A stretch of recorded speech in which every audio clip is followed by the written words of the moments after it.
Pour les 6 premiers mois de cette année, les bénéfices consolidés de la BCP se sont élevés à 1,2 milliard de dirhams, une hausse de 9,3%. Pour sa part, le PNB a atteint 7,7 milliards de dirhams, une augmentation de 3,4%.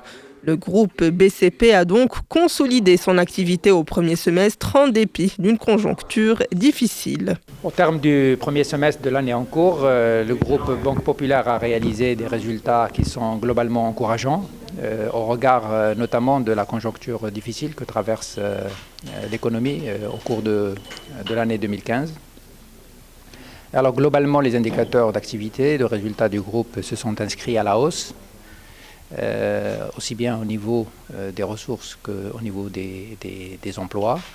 Et la PME est désormais dans le viseur de la BCP.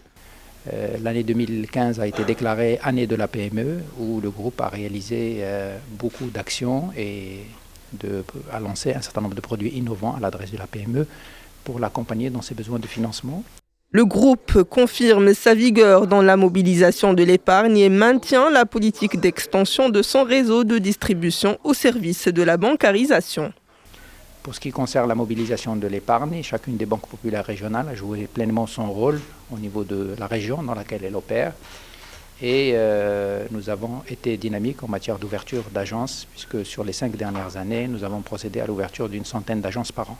Ce sont les filiales subsahariennes qui ont stimulé les bénéfices de la BCP. Les filiales africaines ont enregistré des résultats en croissance globalement à 2 chiffres, entre 10 et 15%, aussi bien pour les indicateurs d'activité que de résultats, ce qui montre d'une part que la tendance observée les dernières années depuis l'acquisition par le groupe, notamment des filiales du groupe Banque Atlantique, se consolide, et de l'autre côté, du rôle important que jouent ces banques-là dans l'accompagnement des besoins de financement de l'économie des différents pays où on est installé.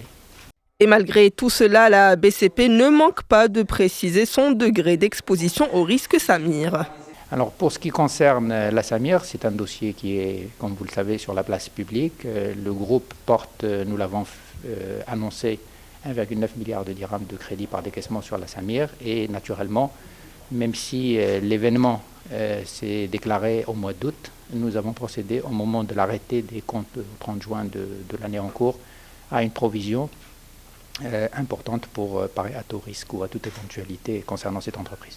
Rappelons enfin que le groupe BCP a initié un plan stratégique Élan 2020, plan qui vise à asseoir un nouveau cycle de croissance dans la perspective de doubler les principaux indicateurs financiers à l'horizon 2020.